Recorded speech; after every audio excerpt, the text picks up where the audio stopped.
রাজধানীর মোহাম্মদপুর ও আদাবর এলাকায় সেনাবাহিনীর বিশেষ অভিযানে বিপুল পরিমাণ মাদক ও দেশীয় অস্ত্রসহ ৬ জন মাদক কারবারিকে গ্রেপ্তার করা হয়েছে। বুধবার দিবাগত গভীর রাতে পরিচালিত এই অভিযানে ১০,০০০ পিসের বেশি ইয়াবা, গাঁজা, হেরোইন, সামুরাই ছুরি এবং মাদক বিক্রির নগদ ২,১৫,০০০ টাকা উদ্ধার করা হয়। বৃহস্পতিবার সকালে সেনাবাহিনীর ৪৬ স্বতন্ত্র ব্রিগেডের একজন ঊর্ধ্বতন কর্মকর্তা অভিযানের এই তথ্য নিশ্চিত করেছেন। সেনাবাহিনীর সূত্রে জানা যায়, বুধবার দিবাগত রাত ১টা থেকে ভোর ৪টা পর্যন্ত মোহাম্মদপুর আর্মি ক্যাম্পের সদস্যরা আদাবর থানার সুনিবির হাউজিং এবং মোহাম্মদপুর থানার জেনেভা ক্যাম্প এলাকায় এই অভিযান পরিচালনা করেন। গোয়েন্দা তথ্যের ভিত্তিতে প্রথমে সুনিবির হাউজিং এলাকায় অভিযান চালিয়ে মাহবুব, সুমন, রাসেল, মমিন, সাইদুল ও মুকুল নামের ৬ জনকে গ্রেপ্তার করা হয়। এ সময় তাদের কাছ থেকে ৩০ পিস ইয়াবা, ৩৯টি সিম কার্ড ও ২টি বড় ধারালো সামুরাই ছুরি উদ্ধার করা হয়। প্রাথমিক জিজ্ঞাসাবাদে গ্রেপ্তারদের নিয়মিত মাদক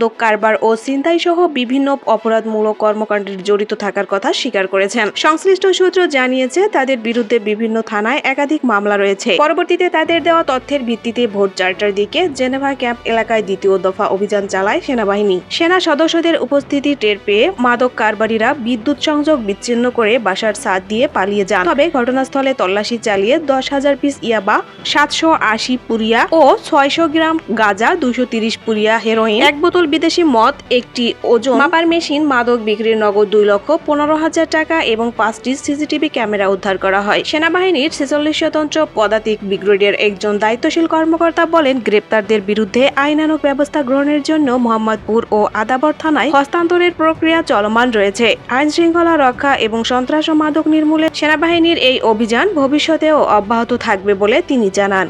এতক্ষণ সাথে থাকার জন্য ধন্যবাদ। অনুরোধ থাকবে, চ্যানেলটি সাবস্ক্রাইব করে বেল আইকনে ক্লিক করুন এবং মতামত কমেন্টে জানাতে ভুলবেন না। আল্লাহ হাফেজ।